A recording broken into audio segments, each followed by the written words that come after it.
Gray, we were talking about this today, just really kind of going back to basics, because a lot of the times what you and I see when people fill out forms and when they're reaching out to us is they really want to learn, like, how do I go from 0 to 1? Like, how am I going to buy my first rental property?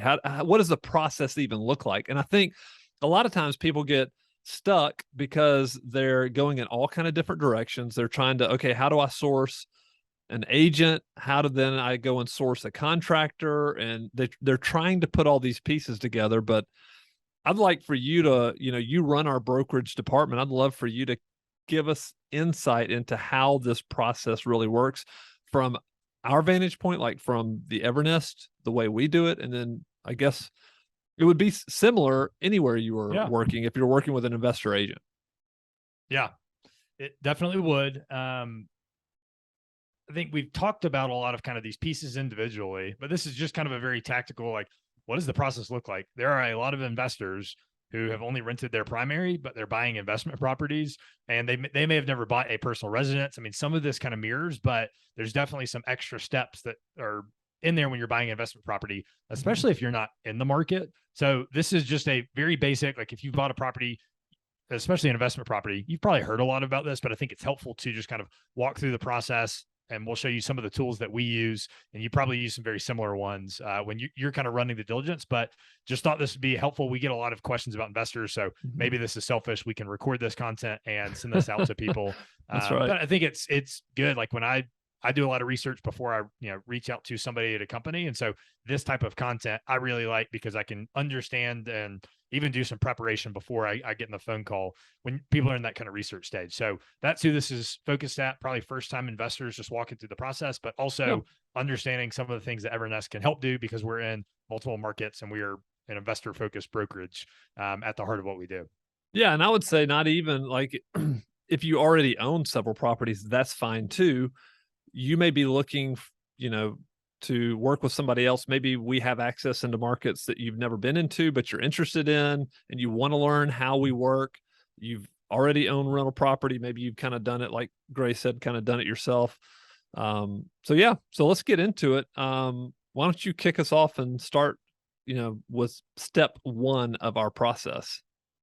Step 1 is setting your targets. The way that we view this is we want to partner with investors. So not partnering financially, but hey, we're a member of your team. Places like Bigger Pockets talk a lot about that. Having an agent who knows the market is extremely critical, and especially who knows the local markets. And I think just kind of on that, I had an investor reach out today, and they're like, hey, I saw this portfolio come across, and they reached out to me. And I've already talked to this other investor 3 or 4 times. So I kind of had the down and dirty on this portfolio from the onset. It kind of looks like a good deal, but there's also some nuances and some kind of things to watch out for. So we have that local agent component, and that local agent who knows the market like that wants you to help you set your goals. So when we say set targets, once you reach out to us, we hop on the phone call, we're going to help you to build what we call a buy box. And so a buy box is, what are the parameters of kind of the perfect deal that you want to invest in? So these are things like starting at, hey, how much capital do you have available? So these are good questions to kind of write down, think about for yourself, whether it's through a self-directed IRA or this is just cash you have, or maybe you have a HELOC. How much capital do you have available? And that can help us to target, time frame, but also markets. And that kind of dictates the purchase price. And so if you're going to be buying this with leverage or debt, and you have $100,000, that kind of helps us to set the purchase price to be looking for. And we want to get that as kind of narrow as possible. So 1 to $1 million is kind of tough for us to, really, I think, find the good property, because there's all different classes of properties within there. So we're helping you set what type of property you want. So A, B, C, or D, we can go through the pros and cons of each of those kind of class. We can help tell you, hey, what's a realistic yield or cash on cash return or cap rate to expect in the market. So I think this call is really helpful for understanding what's available in the market and what is realistic. Because I think sometimes that's the challenge a lot of times is investors thinking they could buy this 3 years ago, or maybe they bought a property 3 or 4 years ago, but the yields might look a little bit different of kind of the investment profile. And so I think that's a really helpful thing that we want to get on the same page so that you can be successful, but also you can start to, analyze different markets. If you think there's a better yield in another market, great, we can connect you with another agent over there.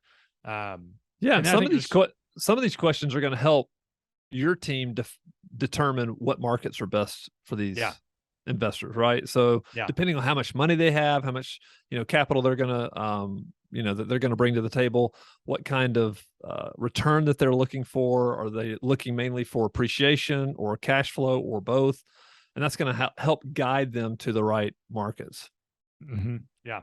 And capital can be just kind of a good eliminator of certain markets. I think that's pretty overwhelming to look at, 20 different markets, 30 different markets that might be on a list. We can help you narrow that down based on what you want. Yeah. And I think also, are you looking for, hey, you got a lot of capital, you make a lot of money in your day job, you're looking for this to grow over 10 years, or are you looking to reach financial freedom in 5 years? Those are going to be two different kind of investor profiles, and you're likely going to buy different properties. And so we want to help you succeed. And so us knowing what to look out for you as narrow as possible is going to put us in the best chance to connect you with the right local agent in the market, and also help identify properties that hit your goals. So a lot of that first call, typically about 30 minutes, getting to know kind of on a personal level what you're looking to do, answering some of those questions. And so the kind of takeaway from here is think through some of those. And if you don't know them, that's great. We can help walk through, we can give you the pros and cons. You don't need to kind of get on there and be the expert about all this, but knowing what you want out of this is a really kind of helpful first step. And then knowing how much capital you have, probably two kind of things to look at on the front end. Okay. All right. So that's step one. What's step two? So kicking off the process after we talk to you and kind of understand your buy box, understand your timeline. Are you looking to buy 6 months out, 12 months out? Are you ready to go right now? We'll connect you with a local agent or even a couple. So a lot of times we get on the phone and say, hey, these 3 markets sound like they fit your criteria. I think we can get you those types of deals. Let me connect you with these 3 different agents. And you can get on the phone with the local agent and talk to them about the market. They're going to know specifically things like I mentioned before, just about, hey, what's currently on the market? What can you do? Is this a good market for you? You can also start to understand how you're going to work with them. And so, hey, how are they going to deliver deals to you? How much help can they give analyzing the property? And also just, again, kind of refining that buy box. I think we get it at a high level in that first call. I think that second call is a really good place to try to kind of narrow that down. And once you've picked a market and you feel good about it, the agent's going to start looking out for deals for you. So we've got off-market relationships through wholesalers. We have properties that are currently managed by Evernest that the owner may be looking to sell that we could send over to you, and also just looking at the MLS. And so once we know the buy box, we can go out and go hunt for you. And I think that's kind of the most advantageous thing that investors want, is somebody who knows your goals and then can deliver you good quality properties and give their kind of honest opinion about them. Yeah, I was on the phone today with one of our brokers in one of our markets, and she had already, like, what's interesting is she's already out there looking for deals that might possibly fit somebody's buy box. And so, sometimes these agents and brokers have deals already available when you sit down and talk to them about your buy box. And that can be helpful too. Just asking, hey, do you have any current deals or deals that you've underwritten or deals that you offered on that didn't work out, that maybe they can go ahead and send you over the work that they've already done? And so you can get familiar with kind of the analysis tool that we'll look at here in a second. I think that is a really helpful thing, because agents are always, if you have a good deal, there's likely a buyer for it. And so they're always out, hey, where can we find the deal, and kind of leading with that. Then trying to play matchmaker with, hey, these 4 investors might like it. Let me kind of send that out to them. Right. Okay, good. So go ahead. Kicking off, and you could be looking at multiple markets. I mean, I think a lot of the investors might be looking in 2 or 3 different markets, and maybe they're only looking at about one property, but whenever they find a good property in those markets, they're ready to jump on it. And I think that's what we find is a lot of people are maybe not market agnostic, but they don't really care if it's Tulsa or Birmingham, Jackson, or Little Rock. If they kind of all have the market fundamentals, they're okay with that. And feel free to shoot your agent deals. I mean, I think some of the best investors are at night on Zillow or Redfin and kind of looking and like, hey, this kind of looks good. What do you think you can get for rent? And so I think initiating some of that conversation can be really helpful too. Yeah, that'd be great. Okay, so then moving to step 3. So this is where we get, hey, we know your buy box. Agent is good. You signed a buyer's agency agreement with them, so they're representing you as a client.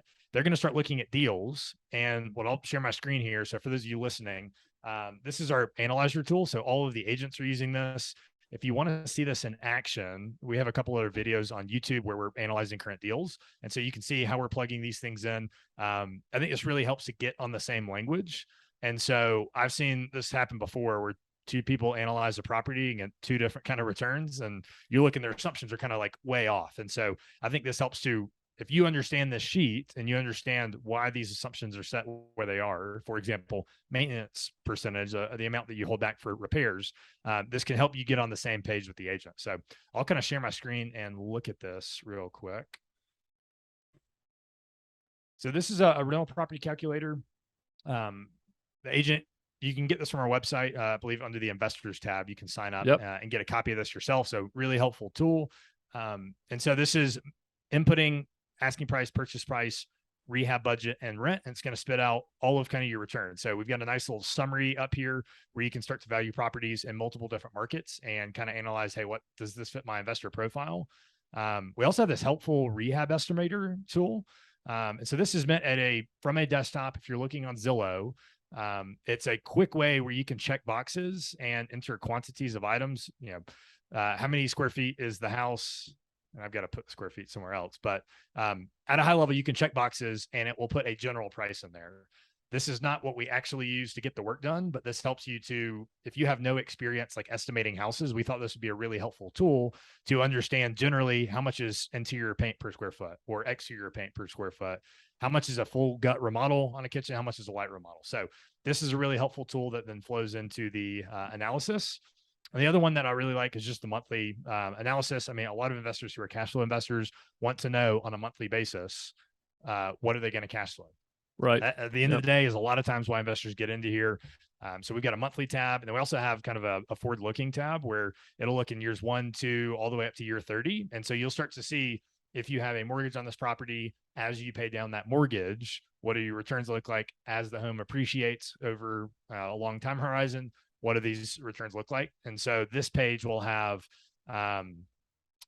more detailed than the summary, but another kind of good tool. The really helpful thing is analyze 3 different deals and you can start to see the differences and what the levers are. And you can play around with, hey, if I offer this much, this is the return here. If I can get rent on this, if I do this much rehab, et cetera. So I think it's a really, really helpful tool. Go watch some of the other videos on our YouTube channel where we're actually inputting information here, and you can download a copy and kind of play along right beside us. And I think that would be a really helpful tool for the investor and the investor agent to be operating off the same spreadsheet and speaking the same language, so to speak. Yeah, I'll really like this tool because it helps. Like it doesn't let you forget things, right? So you're gonna always remember, hey, what are taxes on this property? What's repair and maintenance? All of these things that you may overlook over time. Plus, you're gonna have, property appreciation, rent appreciation, vacancy. So it's really, really comprehensive and a great way for you to analyze properties. So go ahead, go and download it on our website. Yeah, it's great. I mean, I've sent it to all my friends. No pride of ownership, but I think there's a lot of calculators out there. This seems to be pretty easy to use, and you can input 6 or 7 things and get a really quick analysis on here. So I've even got friends that sent it to me today, and just like Spencer was mentioning, he had 0% maintenance reserves, and I was like, "Hey, tell me about this.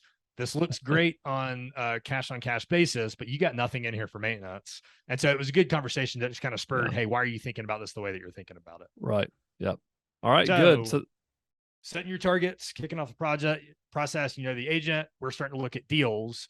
Once we find 1 or 2 or 3 or 10, if you want to buy 10 that fit your criteria, the process is going to be, hey, talking about offer terms with the agent. Offer is going to write up the offer, call the listing agent, start to get any kind of information.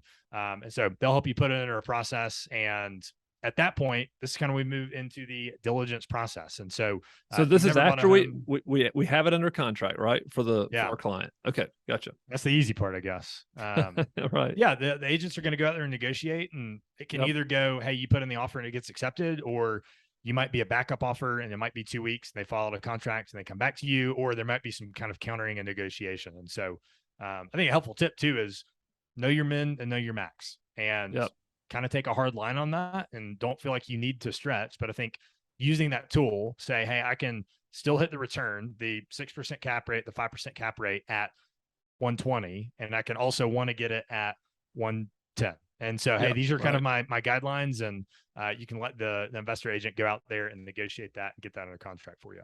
Yep. Good advice. So after that, go into the diligence process. At a high level, you go under contract. we start running title work. So we connect to a title company who starts checking to make sure that all of the title work and that we can actually buy the property. There's no liens on the property, et cetera. The first big step is setting up an inspection. I always recommend using a third-party inspector. And so we've got a number that you can choose from. That's just, it's worth it to pay a couple $100s to not get yourself in and miss something on the property. So the agent will help coordinate that. It's really hands-off for you. So we will get a inspector out there. One of the things we can also do, I think that differentiates Evernest, is we can get a contractor out there during the diligence period to give you a rehab estimate.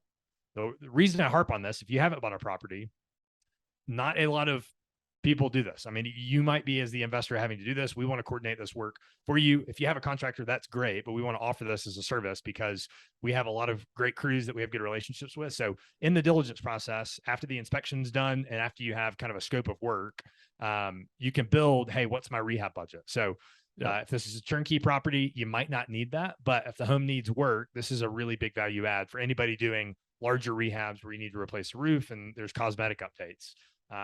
Diligence period typically lasts between 5 and 10 days, just depending on the market, how competitive it is. Obviously, the longer, the better. You get more time to make a decision, but it also makes it less competitive offer if somebody's offering a 3-day period. So we recommend on the first ones to at least 5 days, give us enough time to get the contractor out there, get the inspector out there, and have enough time to make a decision. So that's a really important step. And then at that point, either you're good to move forward at the price, or if there are things that came up that were unseen that are fair to ask for a credit for, you can negotiate that, and either a reduction in purchase price or a credit from the seller, or the seller can handle the repairs. So I was gonna ask about that. Yeah. So typically you're either gonna go ahead and purchase it, or you're gonna renegotiate based on what the report says, but based on what the scope of work says, or well, those are really the two outcomes. If you got another contract, fix it. Yeah, that's the other one. Is asking the seller to, and just depending on the deal, I think any of those three kind of work. I mean, obviously, if you're financing the deal, it's much better for the seller to pay for that because that's less cash out of pocket. Right. But then, do you trust the seller to fix it? Are you wanting to? Do you have a specific kind of vision of how you want to update the cosmetics that you'd rather do? Right. And then if you're using a loan, there's loan limits. So I think on conventional loans, it's 2% of the purchase price. So $100,000 home, the maximum credit that the seller can give the buyer is 2%, so $2,000. Right. Yep.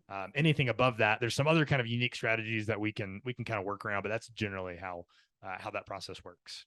Okay. All right. That's the hardest part. Once you're through that, that's typically the hardest part. In the background the whole time, once you go under contract, you're sending this over to your lender. They're starting to do their kind of final underwriting. They're underwriting the deal. They're underwriting, maybe rerunning your credit. Maybe they're getting appointment verification. But hey, they're making sure that the pre-approval letter we gave you, we can still operate on those terms. And so that's kind of running along in the background. And then really after that, it's on to closing. Typically a finance property, minimum time they can close is about 3 weeks. More common, it's about 30 days from when you go under contract. And really, those are kind of the main steps. So diligence process and making sure you get a loan. And then you're kind of in this waiting period in between past inspection and waiting on the property to close. Yeah. So in between there, I do want to point out that's when typically if you're working with Evernest to do this and you have an Evernest agent or broker, they're going to introduce you to our property management side of the business. Mm-hmm. And you may have talked to them before, but if you haven't, that's a great entry time because you got a property. And so you can talk through what are the management options and plans, what do those cost? The brokers can give you some general information, but more specific stuff, the BDM would be really good to answer those. They'll start working on the paperwork, get the management signed. They'll start talking about, hey, what do we want to rent this for? And if there's a rehab, we'll start talking through that process. So if work needs to be done, we'll start that right after close and kind of loop in the PM team. So that we're all on the same page, because at the end of the day, we want a tenant in there paying as soon as possible. And so that is why we need to start this process in between the time that we close so that we can get all of the proper documents uploaded. You can answer any questions. You can start to feel really good and kind of understand the process after the property closes. And your agent's really going to walk you through this whole thing. And they're already going to be talking to the property management side of the business because they're going to be getting the rental comps as you're even analyzing the deal, just to make sure, hey, we're sure we can get this for rent for that property. Yeah, we didn't really hit on that, but that's one of the biggest things to get right is, what is this going to rent for? Yep. The benefit that our agents have is we don't not only have kind of all the public data that's out there. And so Zillow is a really good source for that. There's some other tools that we pay for subscriptions for, but we also have properties that we manage, that we leased, and we know what actually leased at. There's too many times where I see on Zillow, it was at 1,400, but the lease is actually at 1,300. And that can change your yield. So we've got our portfolio. We know how long things are sitting on the market. And so we can help adjust vacancy to basically account for that. And so, and that's kind of in the analyzing process. We can help get those rent numbers and then confirm those once we connect you over to the PM side. Okay, perfect. All right. So, anything else? That's mainly it. I mean, I think the other thing to hit on is, if all of this is done, if you know, you work with Evernest agent and you work with Evernest PM, and we can help manage the rehab for you, there's a lot of communication that goes on behind the scenes, and you're not having to kind of be the director. We try to take a lot of that burden off of you. And so trying to make good, smooth handoffs with good internal communication. And that is kind of like the magic that I see happening. And that allows investors to scale faster. It's just one less thing with a job and a family and other things going on they kind of have to worry about. The agent's there to make sure it gets closed, and there's a handoff over to the PM side where they help manage the rehab and then get the tenant in there and get it cash flowing as soon as possible. Yeah, most of our clients are very successful professionals who are very busy, and you know, this is not something they want to do. They don't want to juggle. They have their active income, what they're doing professionally. They don't want to then have a second full-time job, because sometimes it can get kind of crazy trying to juggle everything all at once. So yeah, that's great. A great point. Well, that's it. Great. Well done. Thanks for explaining that. I appreciate it. I think that's very, very helpful. And if you're listening to this on, you know, on a podcast, you can check out the video that we recorded here on YouTube if you want to see the tracker. We're also going to have a diagram of just kind of the process that we share with our clients, so you can check that out. And we'll be back next week with another episode of the Evernest Real Estate Investor Podcast.